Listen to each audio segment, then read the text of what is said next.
3D Studio Max software দিয়ে কীভাবে group column তৈরি করবা সেটা দেখাবো। সর্বপ্রথম বক্সে ক্লিক করবা। কোথায় ক্লিক করবা? বক্সে। ওকে, ফার্স্ট পয়েন্ট স্ন্যাপটা অন করতে হবে। এই পয়েন্ট থেকে এই পয়েন্ট। প্রথম কলাম সাইজ কত হবে? হাইটটা দিয়ে দাও 83। ওকে, 83। কালারটা হোয়াইট কালার হবে। কালার চেঞ্জ করো, হোয়াইট কালার। স্ন্যাপটা অফ করে দাও। আমি যেভাবে বলি সেভাবে শোনো। ওকে, তারপরে এটা সিলেক্ট করে গ্রুপ করে দাও। কপি, গ্রুপটা 1 ইঞ্চি হবে। মডিফাইতে যাও। মডিফাই, হাইটটা কত? 1 ইঞ্চি। জেটের মান কত হবে? 83 না 84? 83। এটাতে কালারটা চেঞ্জ করো, ব্ল্যাক কালারটা করে দাও।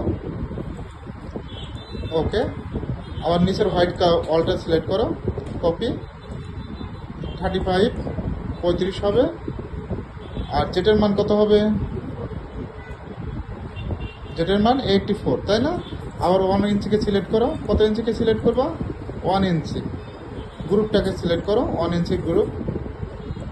জেট, জেট করো, জেট, জেট দাও, জেট, অনলি জেট। জেটতে জুম হবে, জেট। কপি করছো? কপি করতে হবে। কপি, এখান থেকে জাস্ট কত হবে? 119। ওকে, আশা করি পারবা। দ্বিতীয় কলামটা দেখাও।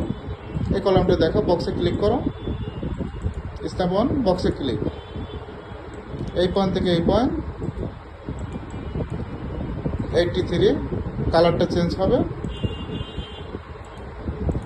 ওকে, একইভাবে স্ন্যাপটা অফ করো। স্ন্যাপ অফ, কাজ শেষ। স্ন্যাপ অফ, প্লাসে ক্লিক করো, মুভ টুল ক্লিক করো। মুভ টুল, মুভ টুল কোনটা? ওকে, কপি করো, 1 ইঞ্চি গ্রুপ দিয়ে দাও। মডিফাই, হাইটটা 1 হবে। 83, যেটার মান 83। ওকে, কালারটা ব্ল্যাক কালার হবে। ওকে, নিচের অলটা সিলেক্ট করো, কপি করো।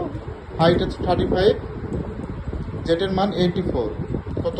84। এটা হলো 10 ফিটের একটা কলাম। কালারটা চেঞ্জ করে দাও। 1 ইঞ্চির গ্রুপটা সিলেক্ট করো। কপি, 119।